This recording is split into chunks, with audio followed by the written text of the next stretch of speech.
Hey guys, welcome. My name's Dane. Hope you guys are doing good today. Yeah, I'm just going to share another specific story, just a quick one. Something that happened to me during my target individual experiences and, episodes, whatever you want to call them. I guess this is just like a scene that happened.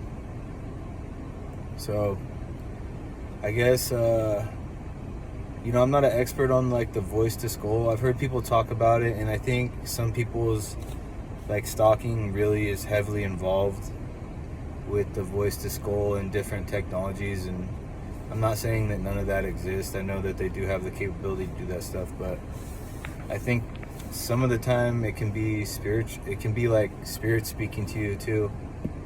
And they're kind of masquerading as a technology, so you don't really have a way to fight it. That's my personal opinion. I know like some people don't want to hear that, but I'm just going to share a story that I had in regards to, hearing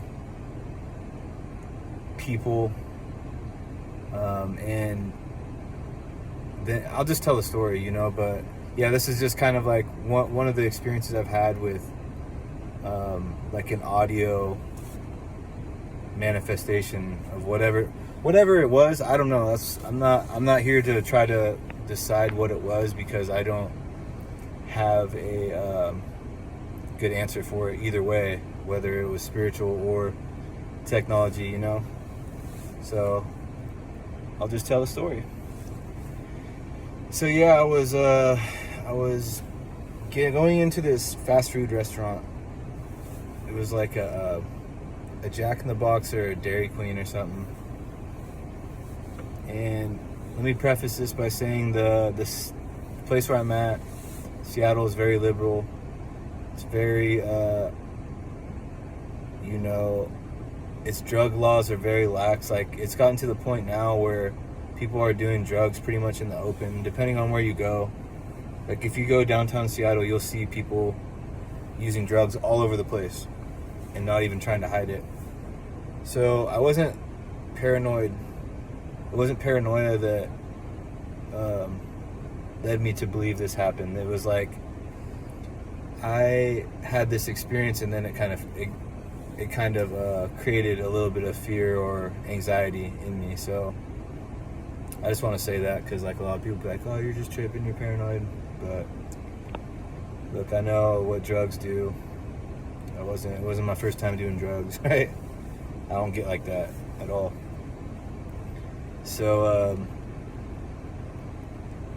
so I go into this bathroom, and there's like no one really in there, obviously no one in the bathroom, but in the restaurant in general is like empty.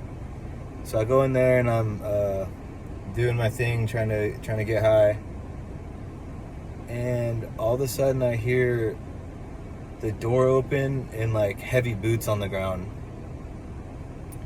And I'm talking about the door to this fast food restaurant. It like swings open, and then I hear a conversation between the man who came in and one of the workers, presumably one of the workers.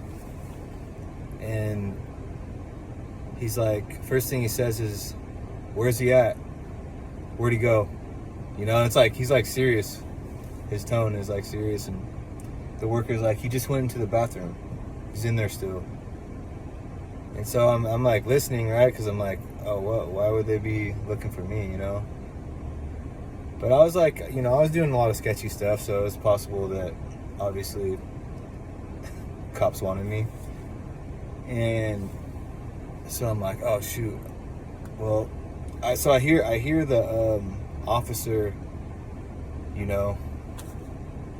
stomping in his boots, like stepping over to where I'm at, and I also hear the jingles of his keys, like you would have someone, a jail officer, like a pod officer, have all their like key rings and keys jangling. Like I heard that plus his boots.